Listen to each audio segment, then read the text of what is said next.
What up, Laker Nation? Back again. Been busy handling a few things, but I'm definitely back for you guys. First, I need you guys to support me. Subscribe to this channel, like, share, comment. I definitely need to talk to y'all. Go back and forth right now.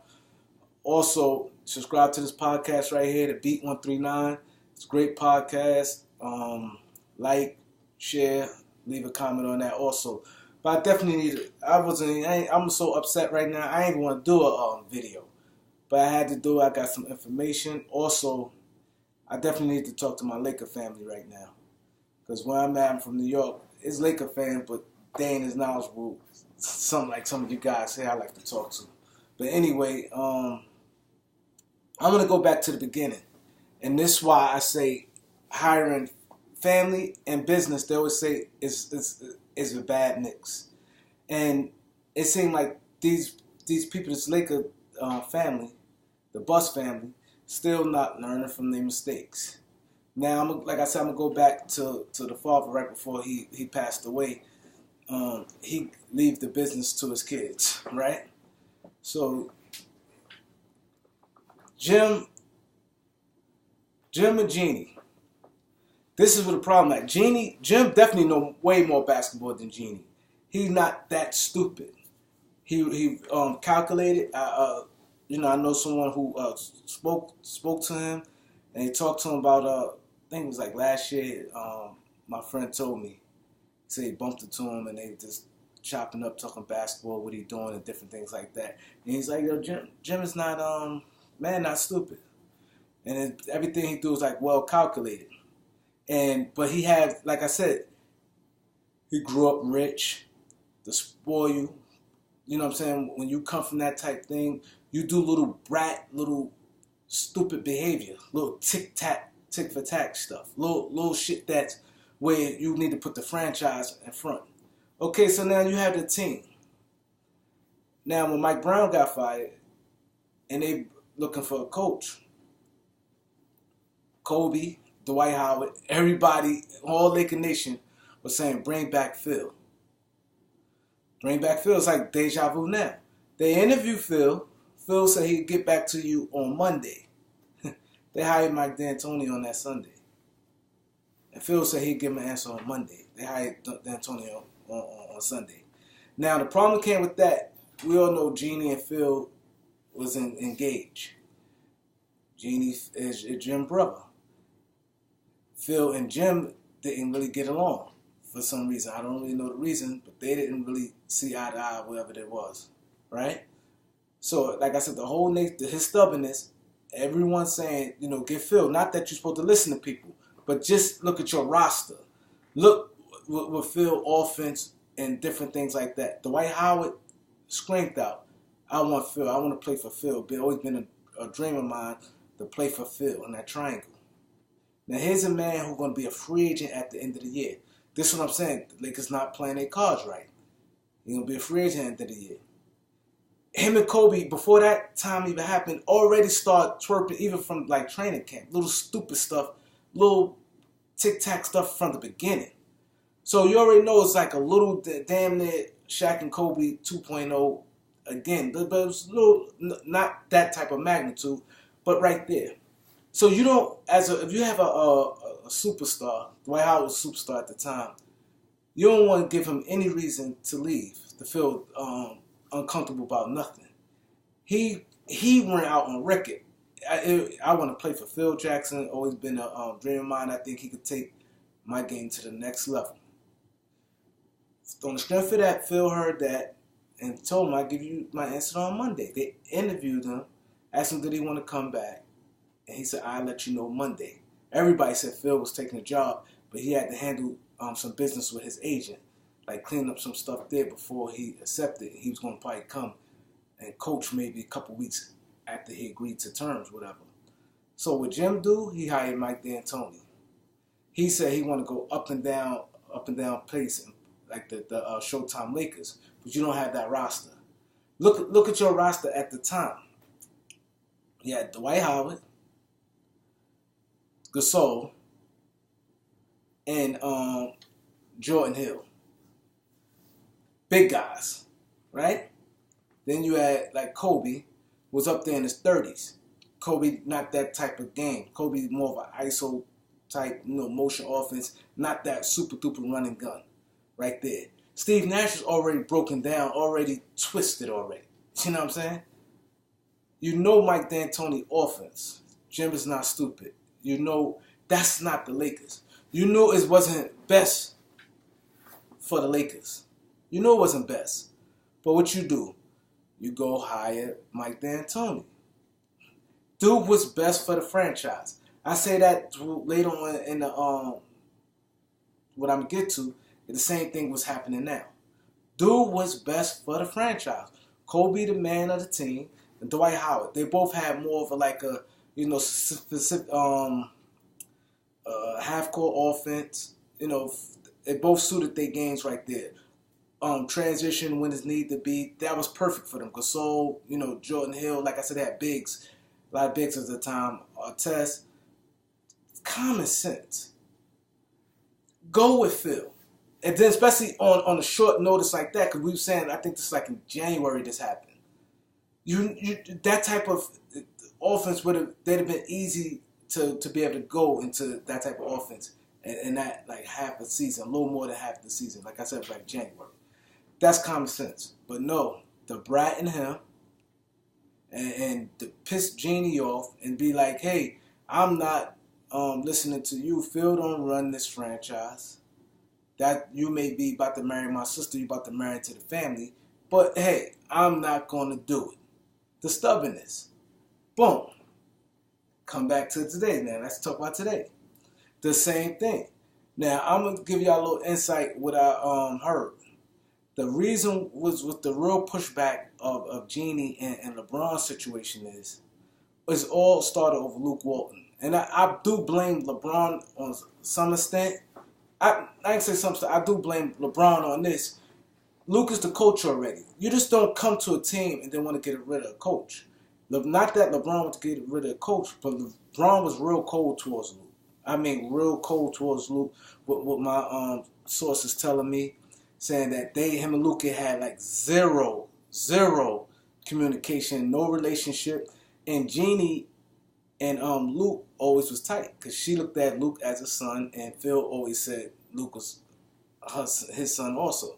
And they was together. They was engaged. And she was real close to Luke. And she didn't like how Luke was being treated. Luke and Magic ain't really have no relationship. So it was always like during practice and a lot of things, Magic, Rob, and LeBron was always like on the side. Luke was like always on his own thing. So his comfort was Jeanie Buss. So he used to run back to her, tell her different things, and plus hearing the noise that's going on in the media, she didn't like how LeBron was treating Luke. If you take somebody, you feel like that's your son, and like I said, then she's a woman. We all know women emotional. So she took the heart to that, seeing how this man being treated, that LeBron really didn't give him a chance, which he didn't. That's why I don't like, he didn't really bow on it. And her and Phil still was in some communication. They not together no more, but they still in communication. Also, Phil and Kurt Rambis is best friends. And they all, Phil, Kurt, and Linda, and Jeanie, didn't like at all the way LeBron was treating Luke. So I definitely want to bring this video out before it comes out, because I'm pretty sure this may be coming out soon. Them four, Linda, Kurt, Jeanie, and Phil, did not like how he was treating Luke. So it was like a little disdain right there. So a little bitterness towards LeBron right there, in that sense. So that's why it's a lot of kickback, like a little, they really trying to do, I don't know. But like I said, you got LeBron here. He's selling tickets. That's what you're in the business for. You want to make your money. Hey, he's here. He's still putting up great numbers. Yeah, he took a dip to me, but he's a star and he could bring another star. And I'm tired of not going to the playoffs. I'm about to go sit there and watch the game right now, but I want to see the Lakers. I want to see how the young guys play in the playoffs. I got to see how Jordan Clarkson, in the playoffs. I got to see D'Angelo Russell in the playoffs. So I definitely want to see how these guys do in the playoffs. And so, like I said, the pettiness. Okay, like I said, she don't know nothing about basketball, Jeannie. So if you knew anything about basketball, you would have known right then and there what type of person LeBron is. Everyone said that the minute LeBron came, they said, oh, Luka is not LeBron type of guy. They've been saying, they put that in the air earlier. Everybody know how LeBron is. LeBron want his people and his coach. He had to have like a comfort zone. So she should have known from there. You profiting off LeBron. You know what I'm saying? He got no trade clause. You know, do what's best for the franchise. And then you don't sell a coach. And not only that, Lue is Tyronn Lue. Ty Lue is like a homeboy. People don't know Tyronn Lue. That's just why another reason I wanted him. Because like my source was telling me, Ty Lue is more like a homie. All like the players like him. Like he's like one of them. He's still young, only 42.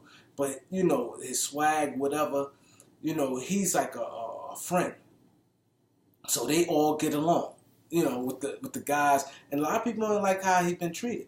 You know, you disrespect the man. And then Kurt Rambis, another thing where they said he didn't like, that was Kurt Rambis. A guy telling him about coaching, and the guy won 32 games in his coaching career.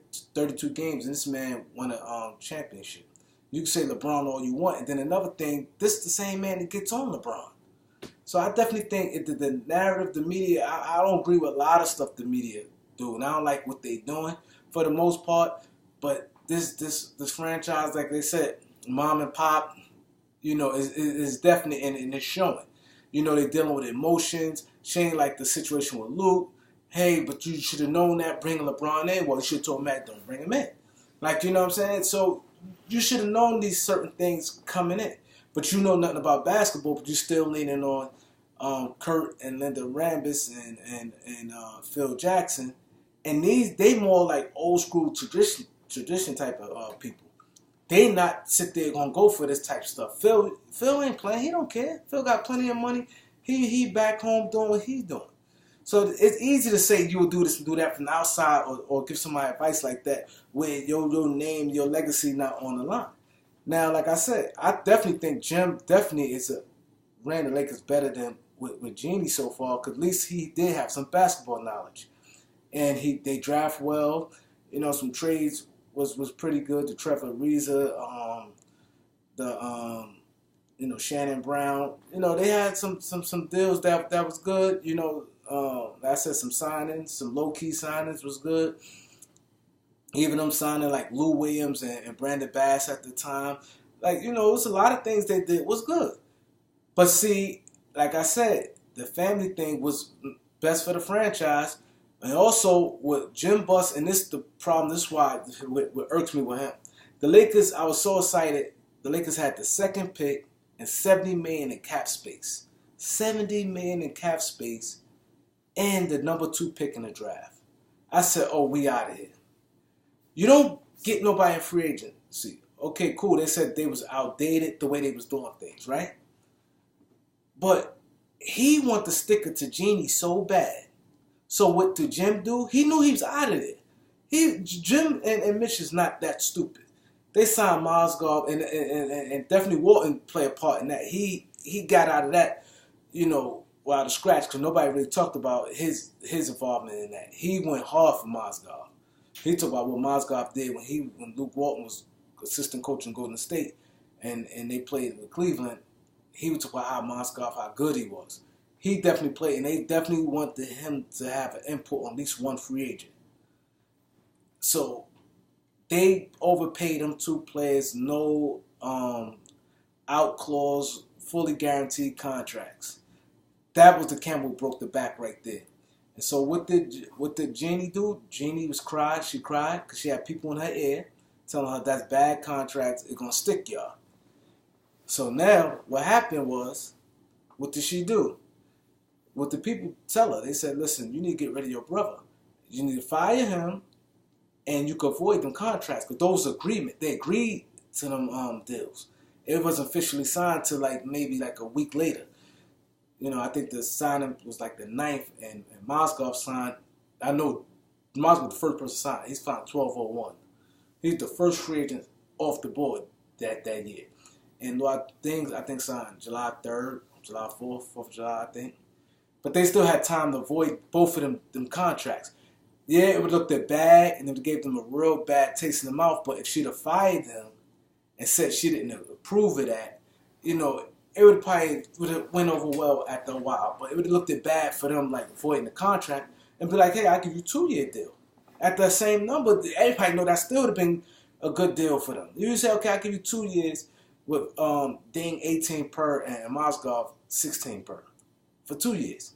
But she didn't want to avoid the contract. So she set in motion from that day. And I told y'all guys then that happened and then the story came out. And that's when you guys start, you know, respecting me some. When that came out, like, wow, he called that shit. From then, she been working. Magic was doing his little thing. He had to handle a couple things before he could make a commitment of bringing him on as a consultant. So when they brought Magic on, when he took over, when she got rid of Jim, and Magic came on full time, and they brought Pelinka in, Jerry West, Jeannie was all good for it. To bring in Jerry West as a consultant when Magic fully took over. Magic said no. See, people don't say that. Stephen A. Smith noticed, but he not going to speak on it because him and Magic cool. Magic said no to Jerry. He didn't want Jerry West because he said Jerry West takes all the credit and like whatever moves they make. He said just like with Kevin Durant, where they said Bob Myers ain't getting no credit and getting the deal done with Durant, and Jerry West did it when he went in the room. So Magic felt the same way. Since he was new at the job, he didn't want Jerry West. The same thing like Phil. Phil and Jerry West was bumping ahead when Phil got there. Like I said, it's never with this franchise here. I'm just giving the history of it and the breakdown of it. I know this video kind of long, but I hope that it's just more like a history of and what's going on and why, you know, it's cause for concern for all of us. Laker Nation should be concerned, and the same things keep happening. And this is the thing that's really scaring me because the Lakers is in an excellent position right now, and they just fucking it up right now. And if you look at the Lakers right now, they got over $40 million in cap space, a top 3 player in the league, a young core, at least four good young players, and a lottery pick. That's like golden right there. A top 3 player in the league, good young talent, at least 4 good young players, top 3 talent in the league, over $40 million in cap space, and a lottery pick. You got no bad contracts on the books. And she had an opportunity when Magic went down. Like, why bring? I don't really have too much a problem with Pelinka, but I think he should keep him at GM, bring someone above him. Because, see, y'all doing it wrong. Like, y'all going to meetings, like they said, look how that looks. Linda Rambis and them here, who's these people? You need basketball people coming in. That's the same mistake y'all made with LaMarcus Aldridge. Y'all had a whole bunch of people coming in talking about everything under the sun and have not one basketball conversation. Like, see, you can't do that. And then you got these players, like I said, Ty Lue fuck with a lot of players in the league. That's why to be honest, that was one of the main reasons I wanted Ty Lue, because I know he got a lot of good relationship with these players. And they fuck with him. Ty Lue's like a homeboy. He's like down. He's hip. He's new. You know, that's what you need right now to relate to the new NBA. That's just what it is. You got to know how to adjust. Rambis, look who Rambis about Mike Woodson and Lionel Hollins. They dated. They dated. You cannot. They older guys, like, come on, stop it. Like, you know what I mean? And Lionel Hollins and Rambis is cool. He know he had the lead assistant coach. Rambis want to coach. But see, that's the bad part about it right there. That's what the Lakers need to stop. And I'm glad you guys out in LA is having a protest tomorrow. I'm glad. And I think that's needed. If I lived out in LA, I would definitely be out there because she definitely needs to sell a team. I have no faith. I'm frustrated because we have a lot of good things going on. And you're blowing it. You're blowing it. You blowing it. You should have got the. Come on, you a nickel dime now. You ain't been nickel and dime. You ain't nickel and dime that came to Mozgov and Lou Alding. I gave them four guaranteed years, and that count against your books. And these guys was bums, especially Mozgov. Mozgov averaged 2 points, and you gave him that. Lou Alding had a solid playoff series, and he got that. And everybody knew he's on his last legs. Everybody know he's older than what he is. Like, come on. Like, now you want to penny pitch and say, okay, you give him 4 years. Then you want to tell him who to hire? Like, that's very disrespectful. You telling him you hire him, then tell him who to hire, and he won a championship. He getting no respect for winning a championship. So I'm definitely going to come back with a video, talk more about, if I was a GM, the type of moves I would make and what I would do in the front office. So, definitely subscribe, hit the like button, leave a comment. I definitely want to continue talking to you guys. Peace.